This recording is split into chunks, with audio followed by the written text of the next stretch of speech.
सुम्मा क़सत क़ुलूबुकुम मिन बादि ज़ालिका फ़हिय कल हिजारति औ अशद्दु क़स्वा। तुम्हारे दिल पत्थरों से भी ज्यादा कठोर हो गए, तुम्हारे दिल पत्थरों से भी ज्यादा सख्त हो गए। ऐ यहूदियों, ऐ बनी इसराइल, तुम अल्लाह की नाफरमानियां कर करके, अल्लाह को नाराज कर करके तुमने अपने दिलों को पत्थरों से भी ज्यादा सख्त कर दिया। तो जब दिल सख्त होता है तब आंसू नहीं निकलते, कुरान सुन करके आंसू नहीं निकलते, रिक्कत आमेज बातें सुन करके भी आंसू नहीं निकलते। और जब दिल नर्म होता है तो कुरान सुन करके आंसू निकल आता है।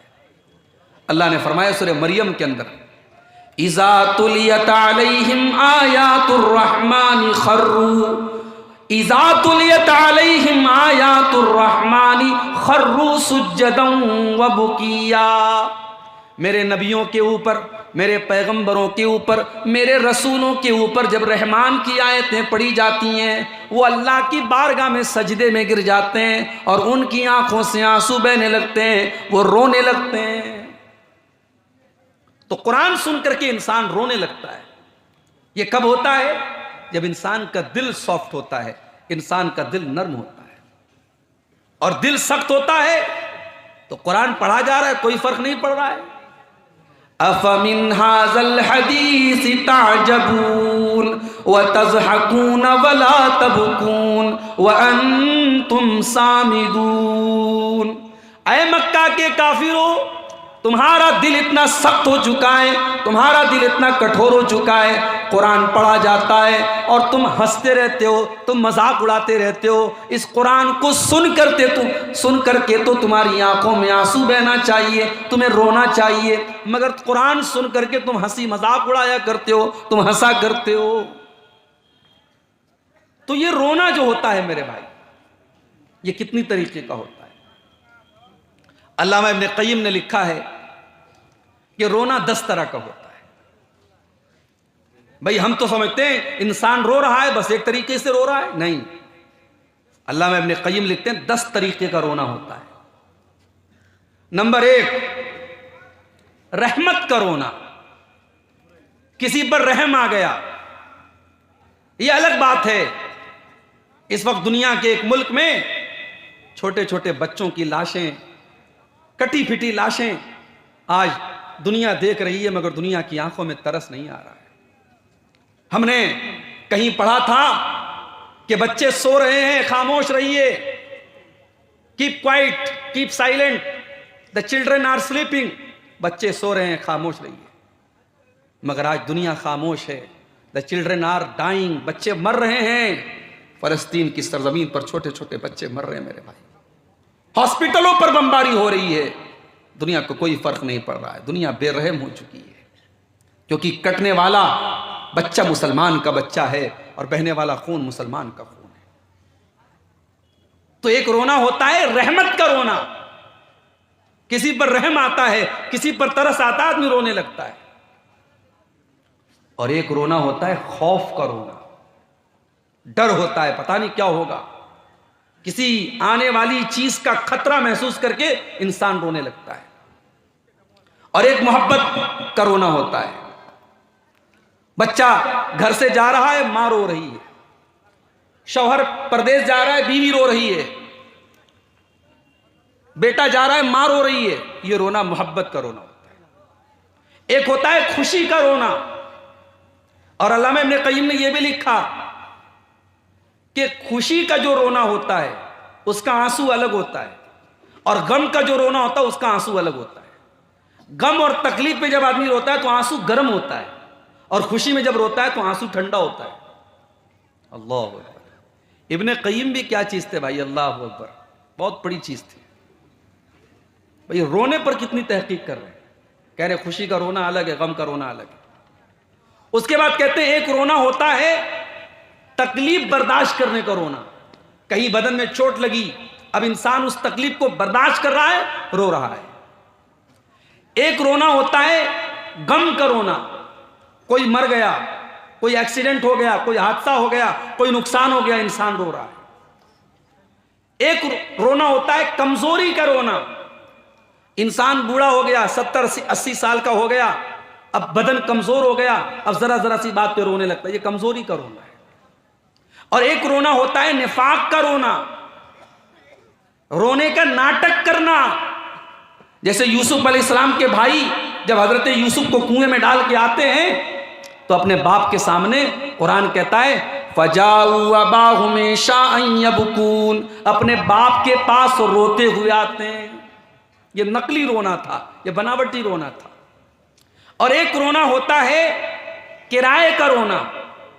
अरब में क्या करते थे, किसी के मरने पर कुछ औरतों को बुला के पैसा देके उनको रुलाते थे, वो किराए का रोना होता था। और एक रोना होता है मुआफकत का रोना, कोई रो रहा है उसको देख के हम रोने लगे, ये मुआफकत का रोना। ये 10 टाइप का रोना होता है। अल्लाह को कौन सा रोना पसंद है? अल्लाह को वो रोना पसंद है जो अल्लाह के डर से, अल्लाह के खौफ से इंसान की आंखों से आंसू बहे। अल्लाह के प्यारे हबीब फरमाते हैं सल्लल्लाहु अलैहि वसल्लम, कल कयामत का दिन होगा, सूरज 1 मील की दूरी पर होगा, अल्लाह रब्बुल आलमीन अपने कुछ खास बंदों को अपने अर्श का साया देगा। उन खास बंदों में, उन स्पेशल बंदों में एक वो इंसान भी होगा, वह रजुलुन ज़करल्लाह खालियन फफाज़त ऐना, जिसने तन्हाई में अकेले में अल्लाह को याद किया होगा और उसकी आंखों से आंसू बहने लगे होंगे। अकेले में अपने गुनाहों को याद करके अल्लाह की बारगाह में वो रोया होगा, उसकी आंखों से आंसू बह रहे होंगे। वो आंसू अल्लाह को बहुत पसंद है, अल्लाह को वो आंसू बहुत पसंद है मेरे भाई। जिस आंख से अल्लाह के खौफ से आंसू बहे, उस आंख को अल्लाह ताला जहन्नम में नहीं डालेगा। अल्लाह के नबी फरमाते हैं आईनानी ला तमस्सुहुमन नार, आइनुन बातत तहरुसु फी सबीलिल्लाह व आइनुन बकत मिन खशियतिल्लाह। 2 आंखें ऐसी हैं, उन आंखों को अल्लाह ताला जहन्नम में नहीं डालेगा। एक वो आंख है जो अल्लाह के रास्ते में पहरेदारी करती है, चौकीदारी करती है, और एक दूसरी आंख है जो अल्लाह के खौफ से आंसू बहाती है, जिसमें से अल्लाह के खौफ से आंसू बहता है। जिस आंख से अल्लाह के खौफ से आंसू बहता है, उस आंख को अल्लाह ताला जहन्नम की आग में नहीं डालेगा मेरे भाई। अब एक सवाल यह है, क्या हमारे नबी रोते थे? जी हां, हमारे नबी सल्लल्लाहु अलैहि वसल्लम भी रोते थे, क्योंकि आप बशर थे, आप इंसान थे। आपके ऊपर भी मुसीबतें आई, तकलीफें आई, ट्रेजेडी आई, और जब आपके ऊपर कोई तकलीफ आई तो आप रोते थे, आपकी आंखों से भी आंसू बहते थे। अच्छा, आपके रोने का अंदाज कैसा था? हजरत अब्दुल्ला बिन शिखीर रजी अल्लाह ताला अन्हु कहते हैं, एक मर्तबा में आया, अल्लाह के प्यारे हबीब सल्लल्लाहु अलैहि वसल्लम नमाज पढ़ रहे थे। अल्लाह के हबीब नमाज पढ़ रहे थे और अल्लाह के रसूल रो रहे थे। हजरत अब्दुल्ला कहते हैं, मैंने देखा कि अल्लाह के नबी रो रहे हैं, और आप के रोने का अंदाज कैसा था? वफी सदरिही अजीजुन का अजीजुल मिर्जल, जिस तरीके से चूल्हे पर हांडी रखी हो, चूल्हे के ऊपर कोई बर्तन रखा हो और बर्तन के अंदर कोई चीज पक रही हो धीरे धीरे, जिस तरीके से उस हांडी के पकने की आवाज आती है, अल्लाह के प्यारे हबीब के सीने से आवाज आ रही थी। अल्लाह के नबी नमाज की हालत में रो रहे थे और आपके रोने से उस तरीके की आवाज आ रही थी। तो आज की तकरीर में मेरे भाइयों, हम अल्लाह के नबी के सीरत से कुछ वाक़यात आपके सामने बयान करेंगे, कुछ ऐसे मवाक़े आपके सामने बयान करेंगे जब अल्लाह के प्यारे नबी सल्लल्लाहु अलैहि वसल्लम की आंख से आंसू बहे थे। और ये वाक़यात बयान करने का मकसद ये है कि हमारे नबी तो हम सब के लिए नमूना हैं, आइडियल है, उसवे हसना है। हम अपने आप को परख करके देखें कि जिस मौके पर नबी की आंख में आंसू आए थे, हमारी आंख में आंसू आते हैं कि नहीं, उस मौके पर हमें हमारी आंखों का क्या हाल होता है, हम अपना मुहासबा भी इंशाअल्लाह करने की कोशिश करेंगे। आइए देखते हैं। रमज़ान सन 2 हिजरी, बद्र का मैदान, मुसलमानों की तादाद 313, दुश्मनों की तादाद 1000। 313 मुसलमानों का मुकाबला 1000 काफिरों से है। और अल्लाह के प्यारे नबी बद्र की लड़ाई के एक दिन पहले जो रात गुजरती है, हजरत अली कहते हैं पूरी रात अल्लाह के नबी अल्लाह की बारगाह में रोते रहे और दुआ करते रहे। लड़ाई शुरू होने के पहले मैदान जंग के किनारे अल्लाह के प्यारे नबी क़िबला रुख हो जाते हैं, अपने दोनों हाथों को उठाते हैं और अल्लाह की बारगाह में दुआएं करते हैं। अल्लाहुम्मा अंजिज़ली मा वअदतनी, अल्लाहुम्मा आतिनी मा वअदतनी। आय अल्लाह तूने वादा किया था तू अपने बंदे की मदद करेगा। आय अल्लाह आज तेरी मदद का पूरा करने का टाइम आ चुका है। आय अल्लाह तू आज मेरी मदद फरमा, तूने जो वादा किया था अपने वादे को पूरा फरमा। अल्लाहुम्मा इन तोलिक हाज़िहिल इसाबत मिन अहलिल इस्लाम ला तुबद फिल अर्ज़। आय अल्लाह अगर ये मुट्ठी भर मुसलमान आज हलाक हो गए तो फिर रूए ज़मीन पर तेरा नाम लेने वाला, तेरा कलमा पढ़ने वाला, तेरी तौहीद का इकरार करने वाला कोई ना होगा। अल्लाह के नबी रो रहे हैं और हजरत अबू बकर सिद्दीक कहते हैं कि अल्लाह हत्ता सकत रिदाउहु, रोते रोते आपकी चादर आपके कंधे से गिर जाती है। हजरत अबू बकर आगे बढ़ते हैं, आपकी चादर आपके कंधे पर डालते हैं और आपको पीछे से चिमट जाते हैं और कहते हैं बस कीजिए अय अल्लाह के रसूल, कफ़ा का मुनाशदतु का रब्ब का, आपको आपका रब मायूस नहीं करेगा। बहुत दुआ कर लिया आपने, बहुत मांग लिया आपने, बहुत रो लिया आप, अल्लाह ज़रूर आपकी दुआओं को कबूल करेगा। अल्लाह ने अपने नबी की दुआ को कबूल किया और बद्र के मैदान में 1000 फरिश्तों को अल्लाह ने नाजिल किया। मेरे प्यारे साथियों, ये एक मौका था जिस मौके पर अल्लाह के नबी की आंखों से आंसू आए थे। क्यों आंसू आए थे, क्यों रोए थे आप? क्योंकि अपने 313 सहाबे किराम जो आपका कैपिटल थे, आपका सरमाया थे, आपकी पूंजी थे, जो पक्के मुसलमान थे, अल्लाह के नबी को अपने उन 313 सहाबा की जान बहुत अजीज थी। आपने साफ अल्फाज में दुआ की कि अल्लाह अगर ये मिट गए, ये हलाक हो गए, इनसे 3 गुना ज्यादा सामने दुश्मन मौजूद है, अय अल्लाह अगर ये मिट गए तो फिर रूए जमीन पर तेरा नाम लेने वाला कोई ना होगा। आज हम दुनिया में करोड़ों की तादाद में हैं, मगर हमारी क्या वैल्यू है मेरे भाई? क्योंकि आज हमारे ईमान की कोई वैल्यू नहीं, हमारे अकीदे की कोई वैल्यू नहीं। आज का मुसलमान जहां तहां अपना सर झुका देता है, शिर्क के अड्डे कायम हैं, बदकारी के अड्डे कायम हैं, हरामखोरी के अड्डे कायम हैं। आज का मुसलमान हजारों ऐसे काम करता है जो अल्लाह को नाराज करने वाले हैं। मेरे भाइयों, हम तादाद में करोड़ों हैं, मगर आज हम उन 313 के जैसे नहीं हैं जिन 313 के बचाने के लिए अल्लाह के नबी अल्लाह के बारगाह में रो रहे हैं और दुआएं कर रहे हैं और आंसू बहा रहे हैं। और आगे बढ़िए, एक और मौके पर अल्लाह के नबी की आंखों से आंसू आए थे। हजरत आयशा फरमाती हैं, रात का वक्त था, तहज्जुद का टाइम था, अल्लाह के प्यारे नबी ने अपनी प्यारी बीवी और हम सब की प्यारी माँ हजरत आयशा से कहा कि आयशा जरीनी अतअब्बद ले रब्बी, अय आयशा मैं इस टाइम अपने रब की इबादत करने के लिए जाना चाहता हूं, अय आयशा मुझे जाने दो। मोहब्बत देखिए मियाँ बीवी की। अगर अल्लाह के प्यारे नबी को तहज्जुद की नमाज पढ़ने जाना है, आपको हजरत आयशा से इजाजत लेने की कोई जरूरत नहीं है, कोई ऐसा मसला नहीं है। यह मोहब्बत है, ये मियाँ बीवी के दरमियान का ताल्लुक है। अल्लाह के रसूल कह रहे आयशा मैं अपने रब की इबादत करने जाना चाहता हूं, मुझे जाने दो। हजरत आयशा फरमाती हैं, इन्नी उहिब्बु कुर्बक व उहिब्बु मा यसुरुक, अय अल्लाह के प्यारे नबी मैं तो चाहती हूँ कि आप मेरे करीब रहें, मेरे पास रहें, लेकिन मैं ये भी चाहती हूँ कि जो अल्लाह ताला जो आप पसंद करते हैं, जो चीज़ आपको पसंद है, आपकी जिस चीज़ में खुशी है उसमें मेरी भी खुशी है। अगर आप तहज्जुद पढ़ने जाना चाहते हैं मुझे कोई एतराज़ नहीं है। फ़क़ाम फ़ततहरा फ़सल्ला, फिर अल्लाह के नबी खड़े होते हैं, जा करके वज़ू करते हैं और आप तहज्जुद की नमाज पढ़ते हैं, और तहज्जुद की नमाज पढ़ने के बाद अल्लाह के नबी रोने लगते हैं। फ़बका, आप रोने लगते हैं, इतना रोते हैं हत्ता बल्ला हिजरुहु, आपके कपड़े का दामन आंसुओं से भीग जाता है।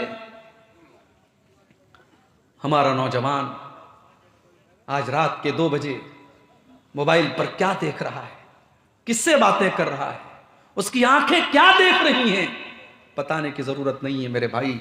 समाज कहां तक जा चुका है। अब ये 4G का नहीं 5G का जमाना है। हालात पर आपकी बहुत अच्छी नजर है, मुझे बहुत ज्यादा कहने की जरूरत नहीं है। वो नौजवान आज कहां हैं जो रात में तहज्जुद के टाइम उठ करके अल्लाह को याद करते हो? ऐसे नौजवान जिस समाज में पैदा हो जाएं, उस समाज की काया कल्प हो जाए, उस समाज की हालत बदल जाए। मेरे भाई, अल्लाह के कुछ बंदे ऐसे भी होते हैं जो रात में अपने बिस्तरों से अलग होकर के अल्लाह की बारगाह में तहज्जुद की नमाज पढ़ते हैं। ऐसे बंदों का जिक्र अल्लाह ने कुरान में किया। ततजाफा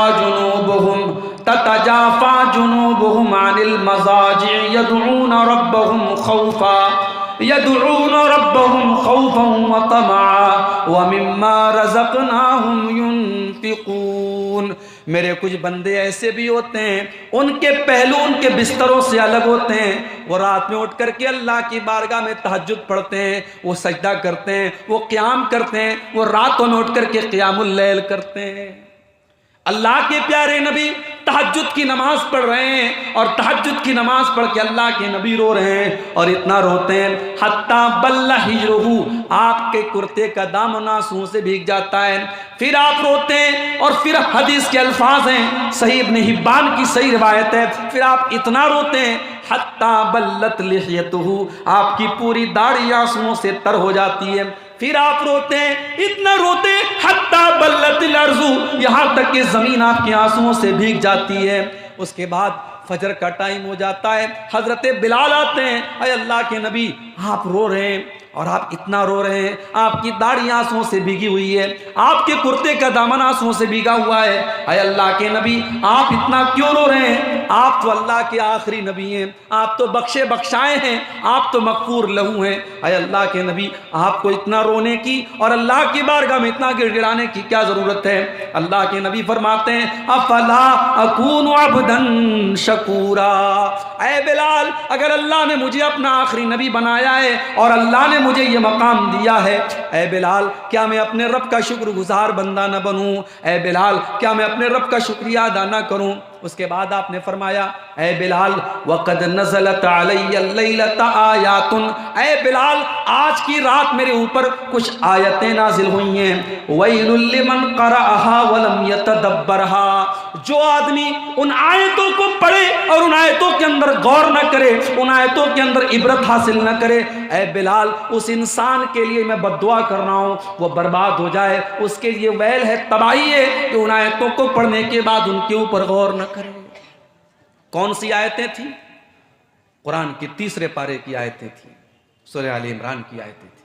अल्लाह ने फरमाया इन्न फी खल्क़िस समावाति वल अर्दि वख्तिलाफिल लैलि वन नहारि लआयातिल लिउलिल अलबाब, बेशक आसमानों और जमीन की पैदाइश में और रात और दिन के आने जाने में अक्लमंदों के लिए निशानियां हैं। अल्लज़ीना यज़्कुरूनल्लाह क़ियामन व क़ुऊदन व अला जुनूबिहिम, अक्लमंद कौन है? जो खड़े होकर के अल्लाह को याद करते हैं, जो बैठ करके अल्लाह को याद करते हैं, जो लेट करके अल्लाह को याद करते हैं। व यतफक्करून फ़ी खल्क़िस समावाति वल अर्दि, और जो आसमानों और ज़मीन की पैदाइश के ऊपर गौर करते हैं, और जब गौर करते हैं तो इस नतीजे पर पहुंचते हैं रब्बना मा खलक़्ता हाज़ा बातिला, ऐ हमारे परवरदिगार तूने इस कायनात को बेकार नहीं बनाया है। सुब्हानका फ़क़िना अज़ाबन नार,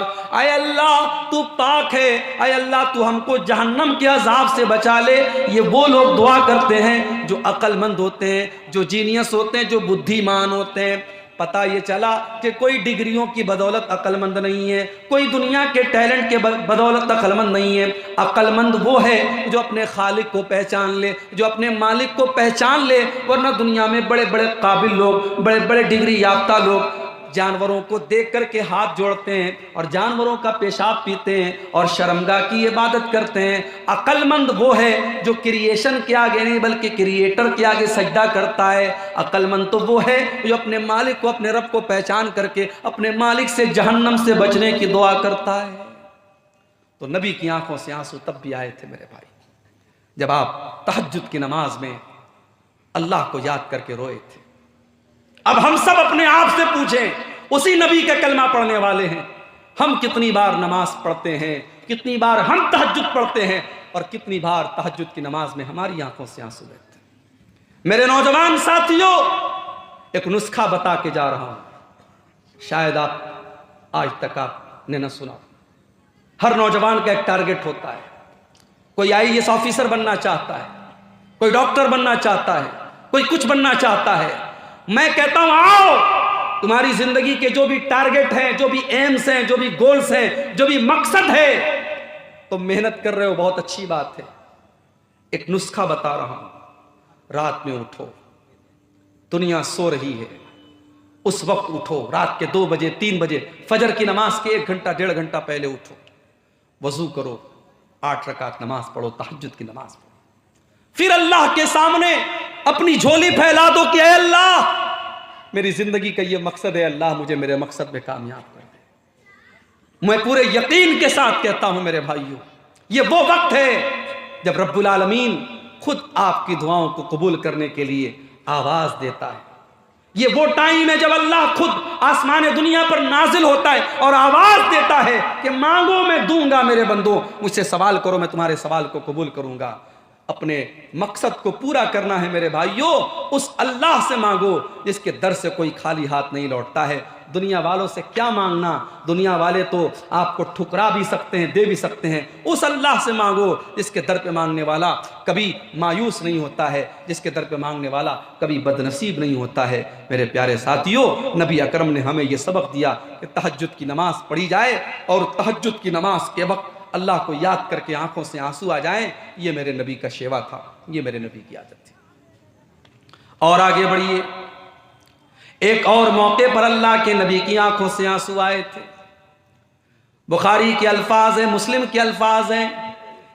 अल्लाह के प्यारे नबी सल्लल्लाहु अलैहि वसल्लम अपने सहाबी हजरत अब्दुल्ला बिन मसूद से कहते हैं, अय अब्दुल्ला इक़रा अलैयल कुरान, अय अब्दुल्ला तुम मुझे कुरान पढ़ करके सुनाओ। हजरत अब्दुल्ला बिन मसूद कुरान के बहुत अच्छे कारी थे। आज हमारे यहाँ बच्चों की तारीफ होती है, साहब हमारा बच्चा तो बड़ा काबिल है। क्या काबिलियत है भाई? हमारा बच्चा क्रिकेट बहुत अच्छी खेलता है, हमारी बेटी बहुत काबिल है। क्या काबिलियत है? हमारी बेटी डांस बहुत अच्छा करती है, हमारी बेटी गाना बहुत अच्छा गाती है। मेरे भाइयों, हमारी जुबान से कब ये लफ्ज निकलेगा हमारा बच्चा कुरान बहुत अच्छा पढ़ता है। अभी फलस्तीन का एक वीडियो हमने देखा, पीछे बिल्डिंग का मलबा है, पीछे मकानात टूटे पड़े हैं और एक मासूम बच्चा 7-8 साल का उसी मकान के मलबे पर बैठ करके कुरान पढ़ रहा है। अल्लाह की कसम, इमाम हरम और मस्जिद नबवी में कुरान पढ़ने वाले की जो उसका जो मकाम है और उनका जो दर्जा है वो अपनी जगह है, मगर उन हालात में और उस मलबे के आगे बैठ करके वो बच्चा जिस तरीके से कुरान पढ़ रहा है, मेरे भाइयों, उस बच्चे की कुरान की तिलावत सुन करके दिल खुश हो जाता है। मेरे भाइयों, कुरान का पढ़ना और कुरान का पढ़ाना दुनिया का सबसे अजीम काम है। कभी भी कुरान पढ़ने वालों को और कुरान पढ़ाने वालों को कभी हकीर मत जानो। अल्लाह के प्यारे नबी फरमाते हैं, खैरुकुम मन तअल्लमल कुरान व अल्लमहु, तुम में सबसे बेहतरीन इंसान वो है जो कुरान को पढ़ता है, कुरान को पढ़ाता है। हजरत अब्दुल्ला बिन मसूद कुरान के बहुत अच्छे कारी थे, इतना अच्छा कुरान पढ़ते थे कि अल्लाह के नबी फरमाते हैं, अगर किसी को कुरान ऐसा सुनना हो जैसे कुरान अभी ताज़ा ताज़ा उतरा है, बिल्कुल ताज़ा ताज़ा कुरान सुनना हो, वो अब्दुल्ला बिन मसूद से कुरान सुन ले। तो आपने फरमाया कि अय अब्दुल्ला, चलो तुम मुझे कुरान पढ़ के सुनाओ। हजरत अब्दुल्ला ने फरमाया, अक़रउ अलैका व अलैका उन्ज़िल, अय अल्लाह के नबी, मैं आपको कुरान कैसे पढ़ के सुनाऊं? ये कुरान तो आप ही के ऊपर उतरा है, आप तो खुद साहिब कुरान है। अय अल्लाह के नबी, आप तो दिन रात कुरान पढ़ते रहते हैं, मैं आपको कुरान कैसे पढ़ के सुनाऊं? आपने फरमाया, इन्नी उरीदु अन अस्माहु मिन गैरी, अय अब्दुल्ला, आज मैं दूसरे के मुंह से कुरान सुनना चाहता हूं। ओ लोगो, तुम्हारा नबी तो कुरान सुनने की तमन्ना कर रहा है, तुम्हारे नबी तो कुरान सुनने की ख्वाहिश कर रहे हैं। और मेरे नौजवान साथियों, तुम तो कानों में ईयरबड्स लगा करके और हेडफोन लगा करके तुम तो म्यूजिक सुन रहे हो, तुम तो गाने सुन रहे हो, तुम तो कार चलाने के टाइम भी गाने सुन रहे हो, तुम तो बाइक चलाने के टाइम भी गाने सुन रहे हो। अल्लाह न करे बाइक का हादसा हो जाए, कार का एक्सीडेंट हो जाए और उसी हालत में नौजवान की मौत हो जाए, अल्लाह के नबी फरमाते हैं इन्नल अब्द युबासु अला मा माता अलैहि, बंदा जिस हाल में मरेगा उसी हाल में क़यामत के दिन उठाया जाएगा। जो गाना सुन रहा है, जो म्यूजिक सुन रहा है, जो कानों में लगा करके बॉलीवुड के सॉन्ग सुन रहा है, उसी हालत में कल क़यामत के दिन उठाया जाएगा। वो क़यामत के दिन भी गाना सुनते हुए और म्यूजिक सुनते हुए उठेगा। और बेगैरत कहता है कि मेरे दिल को सुकून मिलता है, कहता है म्यूजिक सुन करके मेरे दिल को सुकून मिलता है। तेरे दिल को सुकून इसलिए मिलता है क्योंकि तेरा दिल मर चुका है, तेरा दिल डेड हो चुका है, मुर्दा हो चुका है। जिस दिल में ईमान की जिंदगी होगी उस दिल को म्यूजिक से सुकून नहीं मिलेगा, उस दिल को कुरान से सुकून मिलेगा। मेरा रब कहता है अला बिज़िक्रिल्लाहि तत्मइन्नुल क़ुलूब, मेरे बंदो ईमान वालों के दिलों को तो कुरान से सुकून मिलता है, अल्लाह के जिक्र से सुकून मिलता है। आपने फरमाया अब्दुल्ला तुम मुझे कुरान पढ़ के सुनाओ, मैं आज सुनना चाहता हूं। हजरत अब्दुल्ला कहते हैं फ़क़रातु अलैहि सूरतन निसा, मैं अल्लाह के नबी को सूरह निसा पढ़ के सुनाने लगा, मैं सूरह निसा की तिलावत करने लगा। अल्लाह के नबी गौर से बैठ कर के सुनने लगे, मैं पढ़ रहा हूं, अल्लाह के नबी सुन रहे हैं, यहां तक कि मैं सूरह निसा की आयत पर पहुंचा फ़कैफ़ इज़ा जिना मिन कुल्लि उम्मतिन बिशहीद व जिना बिका अला हाउलाइ शहीदा। जब मैं इस आयत पर पहुंचा, अल्लाह फरमाता है ऐ मेरे नबी आपका क्या हाल होगा जब हम हर उम्मत में से एक गवाह लाएंगे, और ऐ नबी आपकी उम्मत पर हम आपको गवाह बनाएंगे। जब मैं इस आयत पर पहुंचा, अल्लाह के नबी ने फरमाया बस करो ऐ अब्दुल्ला, बस करो, रुक जाओ। फ़ैज़ा ऐनाहु तज़रिफ़ान, मैंने नजर उठा के देखा तो अल्लाह के प्यारे नबी की आंखों से आंसू बह रहे थे, अल्लाह के नबी रो रहे थे। आपको अपने कंधे पर डाली जाने वाली जिम्मेदारी का एहसास हो रहा था। क़यामत के दिन अल्लाह ताला सारी उम्मत पर आपको गवाह बनाएगा। इस जिम्मेदारी का एहसास करके और इसके बारे में सोच करके अल्लाह के नबी रो रहे थे। आपने फरमाया अब्दुल्ला बस करो, मैंने नजर उठा के देखा तो अल्लाह के नबी की दोनों आंखों से ज़ारो कतार आंसू बह रहे हैं। नबी अकरम ने हमको सबक दिया, जिस चीज की जिम्मेदारी आपके कंधे पे डाली जाए उस जिम्मेदारी का एहसास महसूस करो मेरे भाई। मदरसे का नाजिम बनना आसान काम है, जमीयत का जिम्मेदार बनना बहुत आसान काम है, मस्जिद का मुतवल्ली बनना बहुत आसान काम है, मगर इस जिम्मेदारी को निभाना और इसका हक अदा करना ये बड़ा मुश्किल काम है। अगर लोगों को मालूम हो जाए ओहदे और जिम्मेदारी का क्या हक है तो शायद ओहदे के लिए और कुर्सियों के लिए जो लड़ाइयाँ होती हैं ये लड़ाइयाँ होनी बंद हो जाएं। मेरे प्यारे साथियों, अल्लाह के प्यारे नबी ने हमें सबक दिया। आपके कंधे पर जो जिम्मेदारी अल्लाह ने डाली है उस जिम्मेदारी को सोच करके आप रो रहे हैं। और यह भी हमें सबक मिला कि कुरान की आयतों को सुन करके इंसान का ईमान बढ़ जाता है और इंसान रोने लगता है। यह अलग बात है हमारे और आपके जैसे लोग, हमारा ईमान इतना कमजोर हो चुका है कि कुरान पढ़ा जा रहा है मगर हमारे ईमान में कोई फर्क नहीं आ रहा है। इसका मतलब कहीं ना कहीं हमारे दिल का और हमारी आंखों का कनेक्शन टूट चुका है और दिल की जमीन बंजर हो चुकी है, दिल की जमीन खुश्क हो चुकी है, दिल की जमीन मुर्दा हो चुकी है और इसीलिए हमारी आंखों से आंसू नहीं बह रहा है। अल्लाह के नबी तो कुरान की आयत को सुन करके रो रहे हैं। और आगे बढ़िए, एक और मौके पर अल्लाह के नबी की आंखों से आंसू आए थे। आपने अपनी मां का साया 6 साल की उम्र में आपने खो दिया। आप पैदा हुए तो बाप नहीं थे और 6 साल की आपकी उम्र थी, आपकी मां का इंतकाल हो चुका था। बाप को तो आपने पाया ही नहीं, बाप क्या होता है आपने देखा ही नहीं, और मां की ममता भी आपने 6 साल की उम्र में खो दिया। मेरे भाई, जाहिर है मेरे नबी से ज्यादा यतीम का दर्द कौन समझ सकता है, इसीलिए आपने यतीमों के हक बयान किए थे। यतीमों की परवरिश करने वालों को आपने जन्नत की खुशखबरी सुनाई है। आपने फरमाया अना व काफिरुल यतीमी कहातैन, आपने 2 उंगलियों से इशारा करके फरमाया कि यतीम की परवरिश करने वाला जन्नत में मेरे साथ जाएगा। जैसे ये दोनों उंगलियां एक दूसरे के साथ जुड़ी हुई हैं, यतीम की परवरिश करने वाला भी जन्नत में मेरे साथ रहेगा। आप खुद यतीम थे, लेकिन एक बात बताइए मेरे भाइयों, हमारे उलमा बैठे हैं, यतीम किसको कहते हैं? यतीम उस बच्चे को कहते हैं, उस नाबालिग बच्चे को कहते हैं जिसका बाप मर गया। इंसान जब बालिग हो गया, जवान हो गया, अब वो यतीम नहीं रह गया। यतीम तब तक है जब तक वो नाबालिग है। लेकिन मेरे नबी अपने माँ बाप की कमी को हमेशा महसूस करते थे। एक मर्तबा सहाबे किराम के साथ उस इलाके से गुजरते हैं जहां आपकी माँ की कब्र है। माँ की कब्र को आपने देखा। 6 साल की उम्र में आपने माँ को खोया था। वो सदमा आपको याद आया, माँ की ममता याद आई, माँ का प्यार याद आया और माँ को खोने का एहसास आपको हुआ। फबका व अबका मन हौलहू। अल्लाह के नबी अपनी माँ की कब्र को देख करके रोने लगते हैं और आपके सहाबा भी जो आपके साथ थे वो अपने नबी को रोता हुआ देख करके सहाबे किराम की आंखों से भी आंसू बहने लगते हैं। हमारे यहाँ माँ जिंदा रहती है तो माँ की कदर नहीं होती। माँ मर गई, माँ की तरफ से मदरसा बन रहा है, माँ की तरफ से मदरसे में रूम बन रहा है, मस्जिद में पैसा दिया जा रहा है, ट्यूबवेल लगवाया जा रहा है। नहीं मेरे भाई, माँ बाप की कदर उनकी जिंदगी में कीजिए। उनके जाने के बाद उनकी कदर कर ली तो क्या कर ली। माँ बाप का हक उनकी जिंदगी में अदा कीजिए।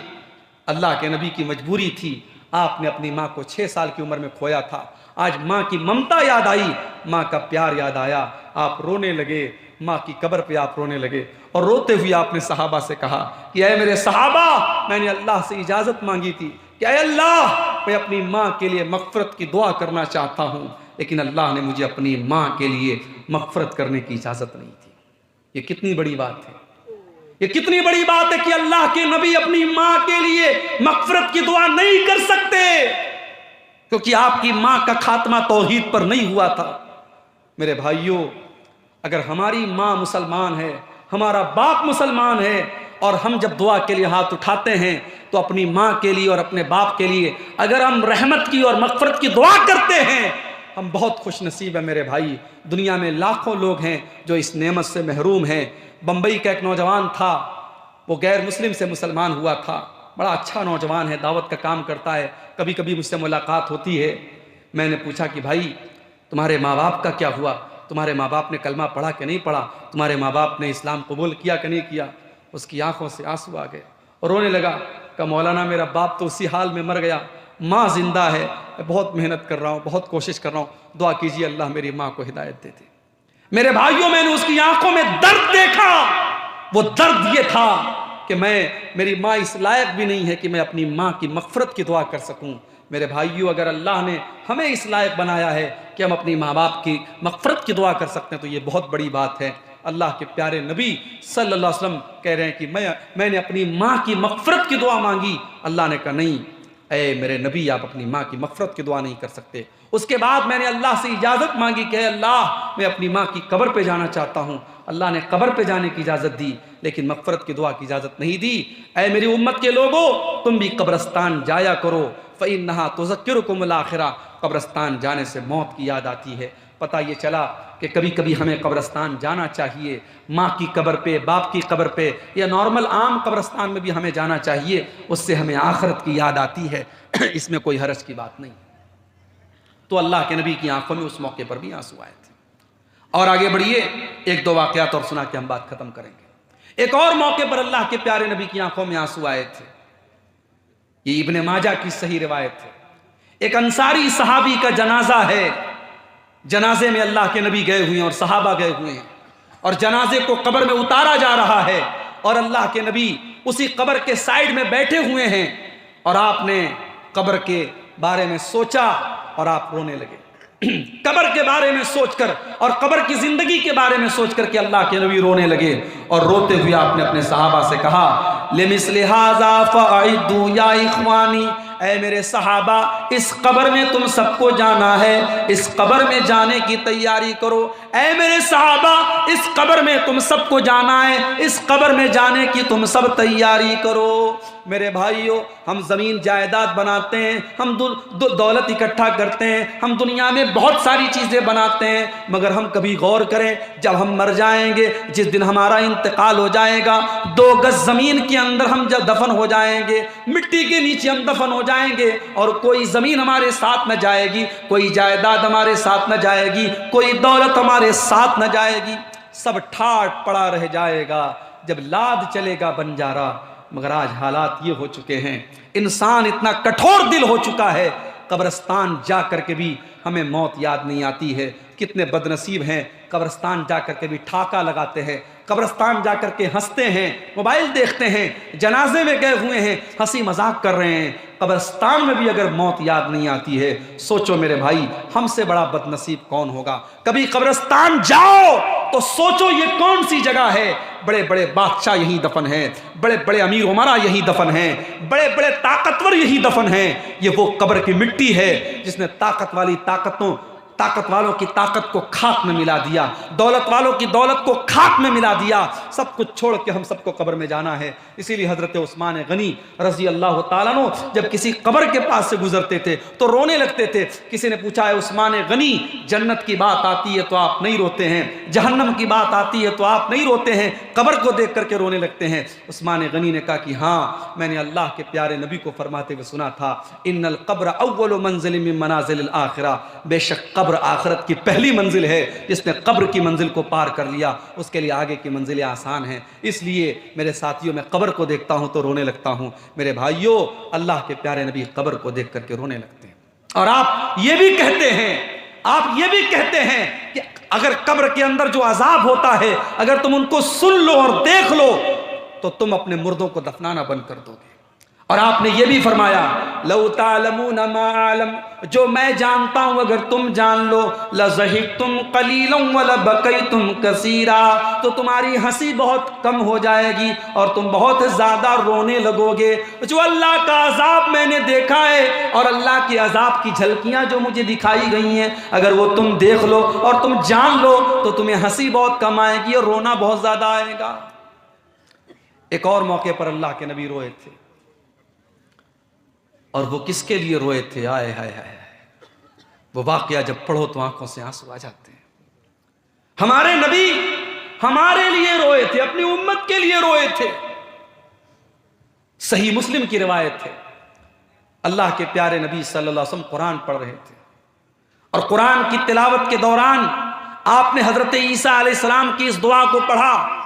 ईसा अलैहिस्सलाम अल्लाह से दुआ करते हैं, इन तुअज़्ज़िबहुम फ़इन्नहुम इबादुक व इन तग़फ़िर लहुम फ़इन्नका अंतल अज़ीज़ुल हकीम। आय अल्लाह, ये तो तेरे बंदे हैं, अगर तू माफ़ कर दे तो तेरे बंदे हैं, और तू अजाब दे दे तो आय अल्लाह तेरा हिसाब लेने वाला कौन है? तू ताकत वाला है, तू हिकमत वाला है। उसके बाद अल्लाह के नबी ने सूरह इब्राहीम की इस आयत को पढ़ा। इब्राहीम अलैहिस्सलाम अल्लाह से दुआ करते हैं, फ़मन तबिअनी फ़इन्नहु मिन्नी व मन असानी फ़इन्नका गफ़ूरुर रहीम। आय अल्लाह, जो मेरी इत्तिबा करेगा, जो मेरी पैरवी करेगा, वो मेरा उम्मती है, और जो मेरी नाफरमानी करेगा, आय अल्लाह तू गफूरुर रहीम है, तू माफ कर देना। मेरे नबी ने देखा कि ईसा ने अपनी उम्मत के लिए दुआ मांग ली, इब्राहीम ने अपनी उम्मत के लिए दुआ मांग ली। आपने कहा कि मेरी उम्मत का क्या होगा? आपने दोनों हाथों को उठाया और आप रो रो के कहने लगे, अल्लाहुम्मा उम्मती, अल्लाहुम्मा उम्मती। आय अल्लाह मेरी उम्मत का क्या होगा? आय अल्लाह मेरी उम्मत का क्या होगा? अल्लाह ताला ने जिब्रील को भेजा, ऐ जिब्रील जाओ पूछो मेरे नबी से क्यों रो रहे हो। हजरत जिब्रील आए और कहा, ऐ अल्लाह के नबी क्यों रो रहे हैं आप? आपने फरमाया, मैं अपनी उम्मत के लिए रो रहा हूं। मेरे भाइयों, हम कितने खुश नसीब हैं, हमारे नबी रातों को हमारे लिए रोया करते थे, मगर हम कितने बड़े बेवफा हैं। उस नबी के साथ हमने कितनी बेवफाई की, जो नबी हमारे लिए रातों को रोया करते थे। आज उस नबी की सुन्नतों को हम अपने हाथों से काट देते हैं। उस नबी की शरीयत को हम कितनी मर्तबा उस शरीयत की मुखालफत करते हैं। उस नबी की सीरत और किरदार को हम नहीं अपनाते हैं। सलाम उस पर जो उम्मत के लिए रातों को रोता था, सलाम उस पर जो फर्शे खाक पर जाड़े में सोता था, सलाम उस पर कि जिसके घर में चांदी थी न सोना था, सलाम उस पर कि टूटा बोरिया जिसका बिछौना था। मेरे भाइयों, अल्लाह के नबी रो रहे हैं और जिब्रील अमीन आकर के पूछते हैं क्यों रो रहे हैं? आप कहते अपनी उम्मत के लिए रो रहा हूँ। अल्लाह ताला जिब्रील अमीन के ज़रिए पैगाम भिजवाता है कि ए मोहम्मद सल्लल्लाहु अलैहि वसल्लम, आप परेशान ना हो, इन्ना सनुर्दीका फी उम्मतिका वला नसूका, हम आपकी उम्मत के बारे में आपको खुश कर देंगे, आप परेशान ना हो, आप परेशान ना हो, आप चिंता ना करें, आपकी उम्मत के बारे में हम आपको खुश कर देंगे। मेरे प्यारे साथियों, वो नबी हमारे लिए रोया करते थे। वो क़यामत के दिन भी जब सारे नबी ये कहेंगे मुझे अपनी जान की फिक्र है, मुझे अपनी फिक्र है, तो हमारे नबी हमारी फिक्र करेंगे और अल्लाह की बारगाह में सजदे में गिर जाएंगे और फिर अपनी उम्मत के लिए शफाअत करेंगे। मेरे भाइयों, उस नबी से हम मोहब्बत करें और उस नबी की इत्तिबा करें। उस नबी ने हमें यह दर्स भी दिया है कि वो नबी अपनी उम्मत से कितनी मोहब्बत करते थे कि रातों में उठ करके अपने नबी के लिए, अपनी उम्मत के लिए रोया करते थे। और आगे बढ़िए, अल्लाह के नबी एक और मौके पर रोए थे। अल्लाह ने आपको 4 बेटियां दी थी, मगर बेटे जो भी हुए सब बचपन में ही इंतकाल कर गए। आखिरी बेटा आपको पैदा हुआ, बेटे का नाम अपने बाप इब्राहिम के नाम पर आपने इब्राहिम रखा। यह हजरत मारिया के पेट से पैदा हुए थे। आपने अरब के दस्तूर के मुताबिक उस बच्चे को देहात में दाई का दूध पीने के लिए भेजा। बच्चा देहात में पल रहा था, 1.5 साल का बच्चा हो चुका था। बच्चा बीमार पड़ गया, आपको खबर मिली, आप बच्चे को देखने के लिए जाते हैं। सहाबे किराम की एक जमात भी आपके साथ जाती है। आप जब वहां पहुंचते हैं, आपने अपने बेटे इब्राहिम को अपने हाथों में लिया। वह इब्राहिम यजूद बिनफ्सिही, इब्राहिम आखिरी सांसें ले रहे थे, इब्राहिम की सांस अटक रही थी, इब्राहिम अब आखिरी सांसें ले रहे थे, उनका दम टूट रहा था। अल्लाह के नबी अपने आप को मजबूर महसूस कर रहे थे।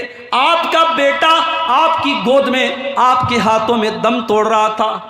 आपकी आंखों से आंसू बहने लगते हैं। हजरत अब्दुर्रहमान इब्न औफ कहते हैं, अय अल्लाह के नबी ये क्या बात है, हम आपको रोता हुआ देख रहे हैं, आप क्यों रो रहे हैं? आपने फरमाया, अय अब्दुर्रहमान, हाज़िही रहमतुन जअलहा अल्लाहु फी क़ुलूबि इबादी। अय अब्दुर्रहमान, मैं अगर एक नबी हूँ, अगर मैं एक रसूल हूँ, तो मैं एक बाप भी हूँ, और एक बाप के आंसू हैं जो अपने बेटे के लिए निकल रहे हैं, ये अल्लाह की रहमत की निशानी है जो अल्लाह ने अपने बंदों के दिल में डाली है। आपकी आंखों के सामने आपके बेटे का इंतकाल हो गया और इब्राहिम का दम टूट गया, और आपने क्या फरमाया, इन्नल आइना तदमा वल क़ल्ब यहज़ुन वला नक़ूलु इल्ला मा यरज़ा रब्बुना। ऐ इब्राहिम, तेरे बाप की आंखों से आंसू बह रहे हैं, तेरे बाप का दिल गमगीन है। ऐ इब्राहिम, तेरे जाने से तेरा बाप बहुत गमगीन है, मगर तेरा बाप अपनी जुबान से कोई ऐसी बात नहीं निकालेगा जिससे अल्लाह नाराज हो जाए। ये था मेरे नबी का रोना। मेरे नबी अपने बच्चे की वफात पर भी रोए हैं, तो वो कंट्रोल के साथ रोए हैं। वो रोना ऐसा नहीं है आपने कपड़े फाड़े हों, आपने सीना पीटा हो, आपने कोई ऐसी बात कही हो। आज उसी नबी के नवासे की शहादत के नाम पे हर साल मुहर्रम में पूरी दुनिया में क्या क्या नहीं होता है। मेरे भाइयों, काश दुनिया को ये बात समझ में आती कि मेरे नबी ने गम के इजहार का तरीका भी बताया है। मेरे नबी ने खुद अपने बेटे की वफात पर जो गम जाहिर किया है। मेरे भाइयों, आपकी आंखों से आंसू तो बहे हैं, मगर ना आपने सीना पीटा है, ना काले कपड़े पहने हैं, ना आपने जुबान से कोई ऐसी बात कही जिससे अल्लाह नाराज हो जाए। एक और मौके पर अल्लाह के नबी रोए थे। आपके पास खबर आई आपके नवासे का आखिरी टाइम है। आपकी बेटी ने पैगाम भिजवाया कि अब्बा जान जल्दी से आ जाइए, आपका नवासा बीमार है, आखिरी टाइम है। आपने अपनी बेटी के पास पैगाम भिजवाया कि जाओ मेरी बेटी से कह दो, इन्ना लिल्लाहि मा आता व लहू मा अखज़, अल्लाह ताला जो चाहे दे दे, जो चाहे ले ले। व कुल्लु शैइन इंदहु बिअजलिन मुसम्मा, हर चीज़ का अल्लाह ताला का एक टाइम मुकर्रर है। फल तस्बिर वल तहतसिब, जाओ मेरी बेटी से कह दो वो सब्र से काम ले और सवाब की उम्मीद रखे।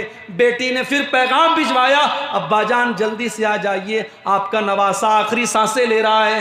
अल्लाह के नबी सहाबे किराम को लेकर के पहुंचे अपनी बेटी के घर, और आपने अपने नवासे को गोद में लिया। नवासा आपकी आंखों के सामने दम तोड़ रहा है। हदीस के अल्फाज हैं, अल्लाह के नबी की आंखों से आंसू बहने लगे। हजरत साद बिन उबादा ने कहा, अय अल्लाह के नबी, हम क्या देख रहे हैं, आपकी आंखों में भी आंसू बह रहे हैं। आपने फरमाया कि हाँ ऐ साद इब्न उबादा, हाज़िही रहमतुन, ये अल्लाह की रहमत की निशानी है। ऐ साद इब्न उबादा, मैं इस बच्चे का नाना हूँ, मेरे दिल में अल्लाह ताला ने इस बच्चे के लिए रहम डाला है, उसी रहमत की निशानी है, इसलिए मेरी आंखों से आंसू बह रहे हैं। आप अपने नवासे की मौत पर भी रोए थे मेरे भाई, और आप उस मौके पर भी रोए थे जब गज़वे उहद के बाद अपने चचा हमजा की आपने कटी पटी लाश देखी थी। कान काट लिए गए, कलेजा निकाल लिया गया, जिस्म के टुकड़े टुकड़े कर दिए गए, और आपके चचा हमजा का के ऊपर कोई आंसू बहाने वाला मदीना में नहीं था। आपने कहा कि आज मेरा चचा, मदीना के हर शहीद के ऊपर कोई रोने वाली खातून है, वो इन हमज़त ला बवाकिया लहू, लेकिन मेरे चचा हमजा के ऊपर कोई रोने वाली नहीं है। उस मौके पर भी आपकी आंखों से आंसू बहे थे। मेरे अजीज साथियों, ये अल्लाह के नबी की जिंदगी के मुख्तलिफ वाक़यात हैं। अल्लाह के प्यारे नबी, एक जो फितरी और नेचुरल तकाजे होते थे, जब कोई तकलीफ होती थी, कोई गम होता था, आपकी आंखों से भी आंसू आते थे। मगर आपने अपनी उम्मत को यह दर्स दिया कि हम अपने गम और तकलीफ में भी कोई ऐसा काम न करें, कोई ऐसी एक्टिविटी न करें जो अल्लाह को नाराज करे। और जब हमारे नबी का इंतकाल हुआ था तो आपके सहाबा की आंखों से भी आंसू आए थे। आपकी बेटी हजरत फातिमा रजी अल्लाह ताला अन्हा ज़ारो कतार रोई थी, और उन्होंने हजरत अनस से कहा था कि ऐ अनस अताबत अनफुसुकुम, ऐ अनस तुमने कैसे गवारा किया था जब तुमने अपने नबी के ऊपर मिट्टी डाली थी, तुम्हारे दिलों ने कैसे गवारा किया था। और हजरत फातिमा ने अपने वालिद के इंतकाल पर अपने गम का इजहार किया था। सहाबे किराम ने भी अपने गम का इजहार किया था, उनकी आंखों से भी आंसू आए थे मेरे प्यारे साथियों। मगर सहाबे किराम के ये आंसू भी एक दायरे में थे, अपने नबी की वफात पर भी उन्होंने कोई ऐसा काम नहीं किया था जो अल्लाह को नाराज करने वाला हो। आज इस बात की ज़रूरत है, अल्लाह के नबी की सीरत के इन वाक़यात की रोशनी में हम अपने दिलों का जायज़ा लें। आज हमारे सामने भी कुरान पढ़ा जाता है, हमारी आंखों से आंसू क्यों नहीं बहते हैं? कहीं ऐसा तो नहीं हमारे दिल आज मोबाइल और सोशल मीडिया और इंटरनेट में इस कदर मुब्तला हो गए कि हमारे दिल सख्त हो गए। सहाबे किराम तो तन्हाई में अल्लाह को याद किया करते थे, और आज हमारी तन्हाई गुनाहों से और अल्लाह को नाराज़ करने वाले कामों से भर गई। मेरे अजीज साथियों, आप अपने मोबाइल पर और अपने इंटरनेट के जरिए आपने जो देखा है, जो सुना है, कुरान कहता है इन्न सम्अ वल बसर वल फुआद कुल्लु उलाइका कान अन्हु मसऊला। आपने कानों से जो सुना है, आंखों से जो देखा है, और दिल और दिमाग में जो ख्याल पाले हैं, उनका हिसाब अल्लाह ताला क्या होगा। मेरे भाइयों, सहाबा की तन्हाइयाँ कैसी होती थी, नबी की तन्हाई कैसी होती थी, और हमारी तन्हाई कैसी है, इस पर भी हम गौर करें। इन्हीं गुजारिशात के साथ मैं अपनी गुफ्तगू को ख़त्म करता हूँ, अल्लाह से इस दुआ के साथ कि रब्बुल आलमीन हमें और आपको अपने दिल को हमें नर्म बनाने की तौफीक अता फरमाए। रब्बुल आलमीन हमारे दिलों की सख्ती को दूर फरमाए। रब्बुल आलमीन अपना खौफ और अपना तकवा हम सब के दिलों में पैदा फरमाए। जब तक दुनिया में ज़िंदा रखे, इस्लाम पर ज़िंदा रखे, और हम सब का खात्मा ईमान पर हो। आमीन। रब्बना तक़ब्बल मिन्ना इन्नका अंतस समीउल अलीम व तुब अलैना इन्नका अंतत तव्वाबुर रहीम। व सल्लल्लाहु तआला अला नबीना मुहम्मदिन व आलिहि व सहबिहि।